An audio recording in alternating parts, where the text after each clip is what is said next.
상식적으로 생각하면 프리고진은 이번에 쿠데타를 해서 지 부대가 이제 다 군부에 넘겨준다?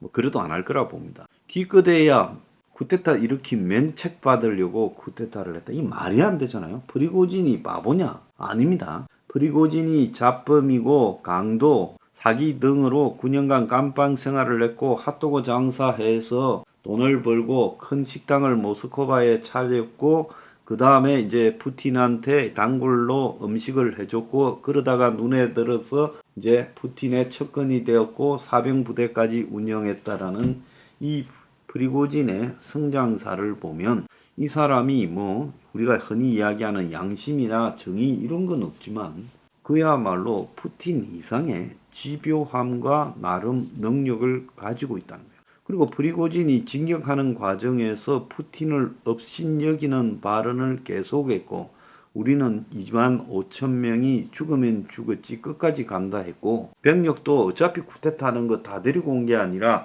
2만 5천을 데리고 이 모스크바를 향해서 일부러 지리상으로 보면 원래 프리고진 부대가 우크라이나에 있었는데 일부러 약간 밑은 로스토프를 와서 먼 거리에서 행군을 시작했어요. 그러지 않고 프리고진의 부대가 돈바스에서 중간쯤 나서 한 500km에서 행진을 할 수도 있었다는 거예요. 그런데 왜 프리고진이 1000km 행군을 했고 빛의 속도로 800km를 갔어요. 하루 만에. 그래서 이 트레일러, 대형 트레일러에 탱크를 싣고 또 가는 도중에 그야말로 지대공 미사일을 싣고 트럭에 가면서 그들을 공격하는 이 헬리콥터가 있었어요. 그 화면도 나왔지 않습니까? 그래서 고속도로상에 프리고진의 이 대열을 갖다가 헬리콥터에서 미사일을 쏴서 일부 트럭을 맞췄는데 곧바로 이 프리고진의 이 트럭에서 미사일이 지대공 미사일이 발사되어서 헬리콥터를 6대나 격추하고 그 이후부터 제대로 공중에서 저지하지를 못했어요. 그래서 세계 최강에 가까운 러시아의 이 군부 온갖 미사일이 다 있고 온갖 첨단 무기가 있고 극초음속 미사일이 있는데 그걸 갖다가 상대로 프리고진이 고속도로를 따라서 빛의 속도로 지금 800km를 돌파했어요. 그래서 이게 지금 한간에 굉장히 화제가 되고 있습니다. 히틀러의 전격전, 롬멜의 전격전보다도 더 빨랐다는 거예요. 그래서 프리고진이 어떻게 하루 만에 800km를 갈 수 있냐. 그것도요, 아침에 시작해서 오후에 한 8시에 스톱을 걸었으니까 오후 한 10시가 됐으면 거의 모스크바에 도달했을 거다. 2시간만 더 있었으면. 그러니까 이것은 현대 이 군사전에 그야말로 전격전으로서 아주 찬란한 기록을 세웠어요. 그것은요, 프리고진이 나 건들지 말라는 거고, 루카셴코 벨라루스 대통령이 중재해서 합의한 내용이 대외적으로 발표되지 않은 채 프리고진이 벨라루스로 간다라고 정리했는데, 프리고진은 벨라루스로 안 갈 거고, 간다 하면 벨라루스를 점령할 겁니다, 차라리. 그래서 프리고진이 벨라루스로 간다라는 것은 명분이고 원래 있던 우크라이나 돈바스 지역으로 다시 해군했을 거라고 해요. 거기 있어야 우크라이나하고 협상해서 지금 러시아의 등을 돌리는 최악의 칼이 될 수 있죠.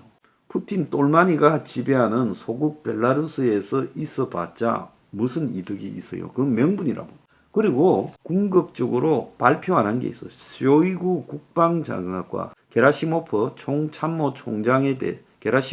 참모총장에 대해서 프리고진이 푸틴에게 해임을 요구했어요. 그래서 두 사람이 자기가 있는 로스토프로 오라고, 당장 오라고 프리고진이 큰 소리를 쳤어요.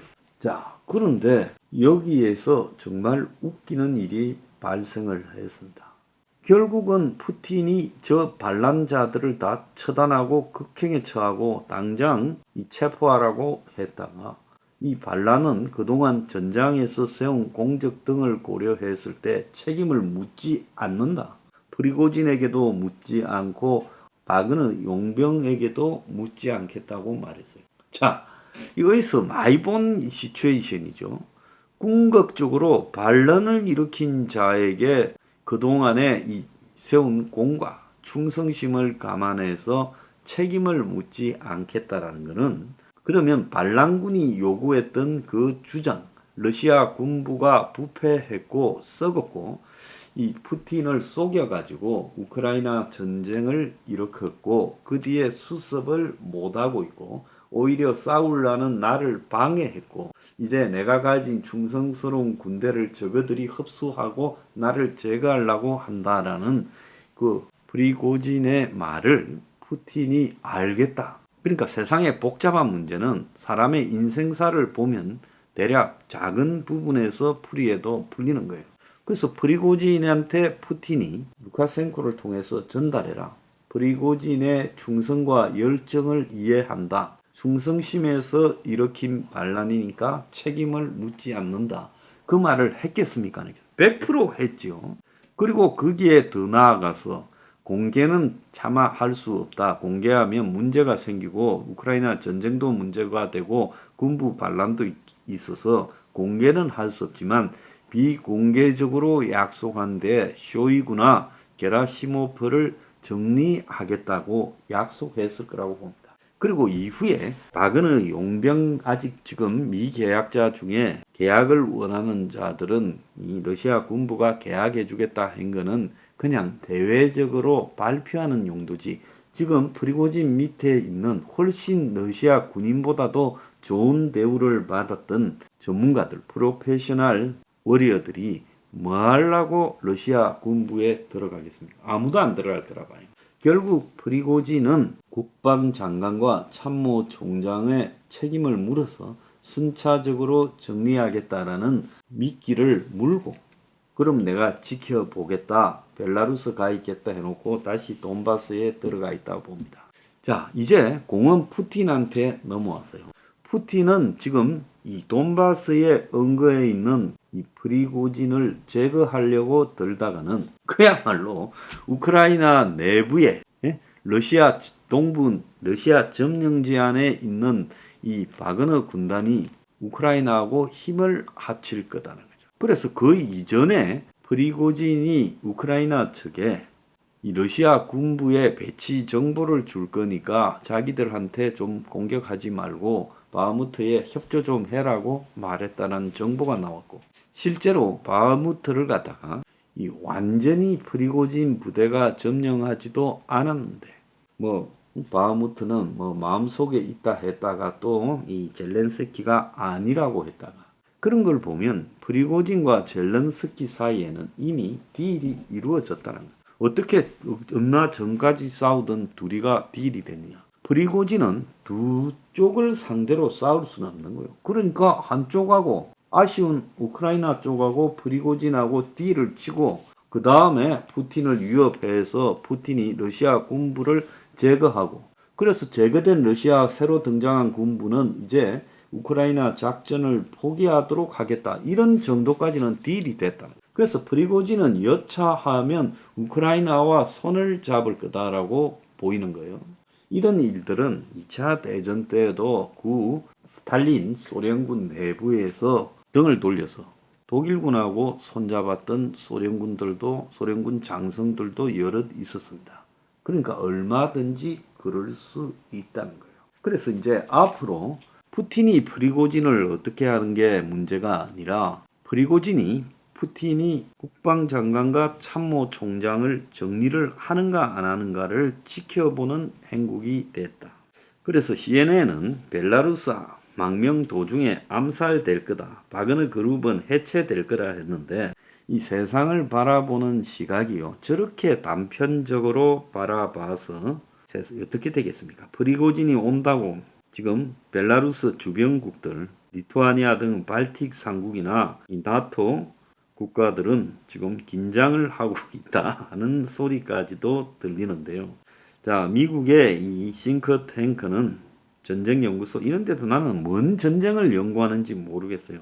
바그너 그룹 통제성을 유지하려고 독립성을 유지하려고 프리고진이 도박을 그래서 러시아 군부가 바그너 그룹에서 지금 이 프리고진의 권한을 뺏고 러시아 군부 안에 흡수하려니까 프리고진이 반란을 일으켰고 그렇다는데 그거는 맞겠죠. 그렇지만은 그들이 하는 예측은 틀렸고 결국 이번에 프리고진의 반란에서 전쟁에서 러시아 후방에 과연 예비군이 있느냐, 모스크바를 지키는 5만 명의 친위대는 있느냐, 있는데 가디로프가 3천 명을 보냈네요.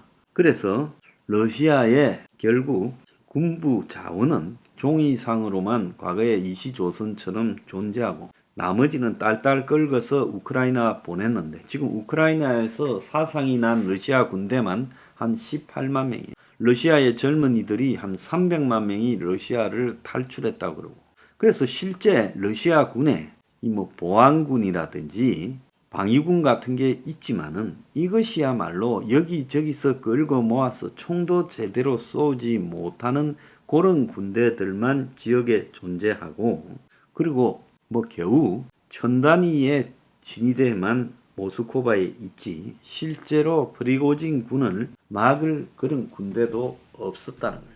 그러면 프리고진은 왜 이번에 바로 진격해서 모스크바를 끝내지 않았냐? 결국 들어가면요. 그 안에서 모스크바에서 이 전투가 벌어질 거 아니에요. 시가전이요. 자, 그렇게 했을 때 엄청난 사람들이 죽을 겁니다. 그러면 프리고진이 민심을 얻어야 그 다음 단계를 갖다가 얻을 건데 그래서 내전을 일으켜서 모스크바를 불바다로 만들었다라고 되면 프리고진이 실익이 하나도 없잖아요. 자기 군대도 상당한 데미지를 입을 거고 그렇다고 푸틴이 멀리 도망을 가면 계속 내전 상황을 벌여야 될 건데 프리고진은 이번에 자기 파워를 가시하고 그리고 푸틴한테서 약속을 얻어내고 자기 군대 해체나 자기들에 대한 일종의 제재를 하지 않겠다라는 공개된 약속도 있고 공개 안 된 약속도 있을 거다. 그러니까 프리고진이 지금 약속을 받았으니까 멈춰야지. 자, 이미 프리고진이 800km를 달리고 푸틴이 프리고진을 제거하라고 했다가 프리고진하고 루카셴코한테 부탁해서 딜 친 것만으로도 푸틴은 이제 완전히 23년의 철근 통치가 무너졌고 프리고진이 고양이 목에 방울을 달아버렸어요. 이제 처음 하기가 어려워서 그렇지. 하니까 통화해야 되니까 이제 누가 푸틴을 갖다가 떠받들겠어요? 좋아서 했겠어요? 그러니까 이제 푸틴은 91년에 당시 소련의 이 고르바초프의 처지가 됐다는 겁니다. 프리고진은 이제 우크라이나 동부에 농성하면서 푸틴의 약속을 기다릴 거고 푸틴은 한번 보세요. 돈바스 지역에 프리고진이 딱 버티고 있는데 5만 명을 데리고 이 러시아 군대를 보내가지고 이 프리고진을 제거하려면 우크라이나가 다 밀고 들어와 버릴 거 아닙니까? 그래서 크림반도뿐만 아니라 점령지를 다 뺏길 거고 프리고진은 우크라이나 군대하고 협상을 통해서 같은 편이 될 거예요. 그럼 어떻게 되겠어요? 2014년부터 엄청난 공을 들였던 우크라이나의 점령지에서 다 뺏기고 후퇴하게 될 거야. 그럼 푸틴은 끝이지요. 그러니까 프리고진은 우크라이나 동부에 딱 포진해서 푸틴의 약속을 기다릴 거고 결국은 푸틴의 실각을 유도하는 역할들을 수행할 거다. 그런데 이 프리고진을 죽이지도 살리지도 못한 처지에서 푸틴은 시한부가 됐다. 프리고진은 이번에 자기에 대한 러시아 국민들의 지지를 확인했고 군부가 자기의 공격에 대해서 군인들이 스스로 사령부를 내주고 아무도 저항하지 않았다는 것도 확인했다. 그야말로 스타가 되어버렸고 푸틴은 개똥이 됐다. 자, 그래서 한 방에 싸워서 승부가 나는 게 아니라 저런 러시아라는 거대한 나라를 무너뜨릴 때는 이 제정 러시아가 무너질 때도 단계적 붕괴 과정을 겪었고 그 다음에 지금 소련이 무너질 때도 붕괴 과정을 겪었고 이번에 푸틴이 무너질 때도 단계적 붕괴 과정을 겪을 거다. 프리고진은 그걸 알고 있다는 거예요. 그리고 우크라이나가 자기 편이다.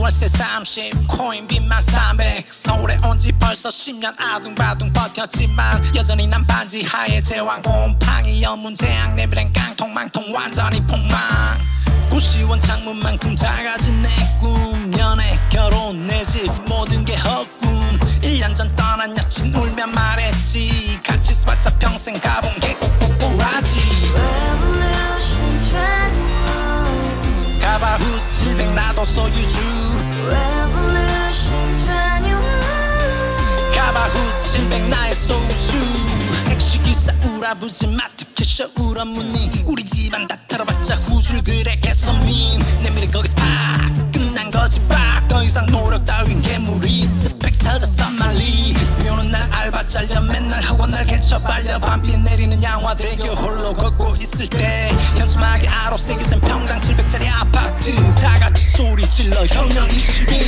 Revolution 21 가봐 후스 700 나도 소유주 Revolution 21 가봐 후스 700 나의 소유주 You and I, we live together in the house. Brand new day, and your dream had just begun. Revolution 21, only open happiness. 너의 곁에 내가 영원히 봐봐 지금까지 정치인들 입만 열면 찝찝찝 개소리 멍멍멍 쳤다 하면 뻥 잘난 부모